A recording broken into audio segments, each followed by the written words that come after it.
Bonsoir à tous et bienvenue dans Veux-tu de l'actu, l'émission qui vous sert de l'actu même si vous n'en voulez pas. Merci pour ces informations. Un retour de Marc-Olivier Fiogel, ça faisait longtemps que je ne l'avais pas googlisé.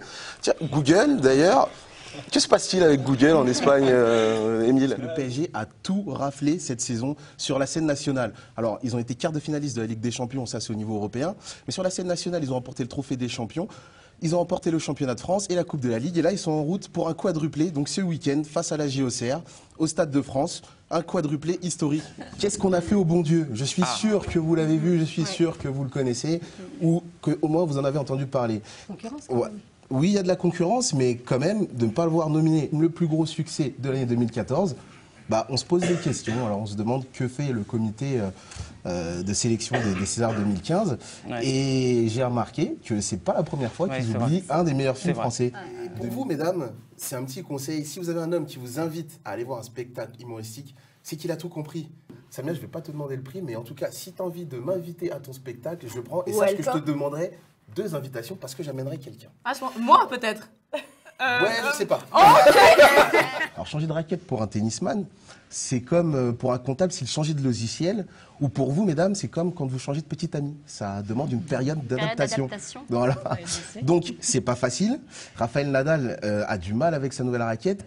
Alors, quand on sait qu'il y a Novak Djokovic qui est assez invincible en ce moment, ça risque d'être très difficile pour Rafael Nadal à Roland-Garros. C'était peut-être pas la même époque et Thierry Henry a peut-être plus marqué l'histoire du foot français. C'est que Rafael Benitez, alors récemment, ça date de 3 jours, on lui a demandé de maigrir parce qu'il était en surpoids. Et ça simplement pour un problème d'image. Pour un problème d'image. Alors, le communiqué officiel du club, c'est qu'on lui a demandé de maigrir pour éviter les moqueries des autres supporters. À Madrid, c'est pas la première fois que ça arrive. Déjà en 2003, Vicente Del Bosque, alors entraîneur du Real Madrid à l'époque, venait de remporter 2 titres de Liga, une Ligue des Champions. Donc il faisait du bon travail, hein, sportivement, il fait du très très bon travail. Bah, il a été viré à cette époque parce qu'il était déjà en surpoids. C'est quand même incroyable. À titre comparatif, en Italie, pour le championnat italien, on a aux environs de 960 millions d'euros. C'est quand même largement moins qu'en Angleterre. C'est largement moins, c'est largement. Le championnat d'Angleterre réunit tous les 4 grands championnats majeurs européens. Une ambiance feutrée, des décors soignés, des invités, vous allez le voir, avec un esprit un petit peu déluré. Et bien évidemment, nos reportages toujours au cœur de l'actualité. Bonjour, vous êtes bien dans Carnage, votre émission culturelle et artistique qui s'intéresse à votre passion. Ça donne des scènes et des programmes peut-être plus intéressants que vous le pensez. On a par exemple Top Chef avec les stars. Ce serait pas mal. Pourquoi pas? Ou on a encore Qui veut épouser mon fils, mais version film d'horreur. Ça peut aussi le faire. Voilà. On a encore un autre documentaire que vous connaissez très bien, c'est Rendez-vous en terre connue.